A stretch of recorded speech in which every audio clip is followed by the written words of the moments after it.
কার্শিয়াং একটা ছোট্ট পাহাড়ের শহর, কিন্তু তার মাঝে আছে একটা অসাধারণ শান্তি, একটা অবাক করা সৌন্দর্যতা। এই জায়গাটা লাউড না, ফ্ল্যাশি না, বাট যে বিউটিটা আছে সেটা মনে বসে থাকে। ওই দিন ছিল আমার বার্থডে, তো আমার হাজব্যান্ড গিফট হিসাবে দিয়েছিল আমাকে এই কার্শিয়াং ট্রিপটা। কি বলবো, কার্শিয়াং এর প্রত্যেকটা রাস্তা এত মিষ্টি, প্রত্যেকটা বাড়ির ছাদে রঙিন ফুল আর চোখের সামনে একটা গ্রিন ক্যানভাস, যেখানে সবুজ মেঘ আর রোদ মিলে ক্রিয়েট করে একটা পারফেক্ট পেন্টিং। পাহাড়ের স্লোপ ধরে ছোট ছোট হাউসেস, রোড সাইডে চায়ের দোকান থেকে গরম গরম চা, আর ব্যাকড্রপে একটা নস্টালজিয়াস সুর।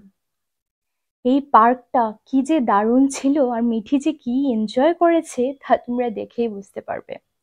ওয়েদারটা আনপ্রেডিক্টেবল, কিছুক্ষণ আগে রোদ, কিছুক্ষণ পরেই পুরো মেঘ। মেঘ ছুঁয়ে চলে যায় মাথার উপর দিয়ে।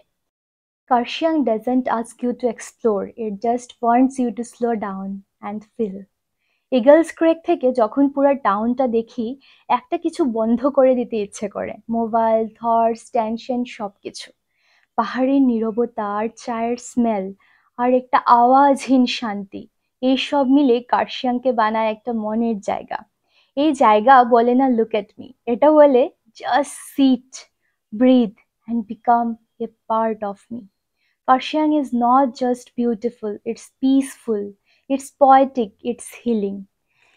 এই যে আমরা দুদিন ওইখানে থেকেছিলাম, তোমাদেরকে বলে বোঝাতে পারবো না সেখানের এক্সপিরিয়েন্সটা। আমরা গেছিলাম 7 দিনের ট্রিপে, বাট মিঠি বমি করায় আমরা যেহেতু পুরো শহরটা গাড়ি দিয়ে ঘুরতে পারিনি, আর গাড়ি ছাড়া ঘোরারও আর কোনো অপশন নেই, তাই আমরা পুরো 7 দিন স্টে না করে দুদিনই ট্রিপটা করে চলে আসি। কিন্তু হয়তো আমাদের ট্রিপটা পুরো পারফেক্ট ছিল না অন্য ট্রিপের মতো, কিন্তু সেটা যে কিরকম মেমোরেবল ছিল তোমরা ভিডিওটা দেখেই বুঝতে পারবে।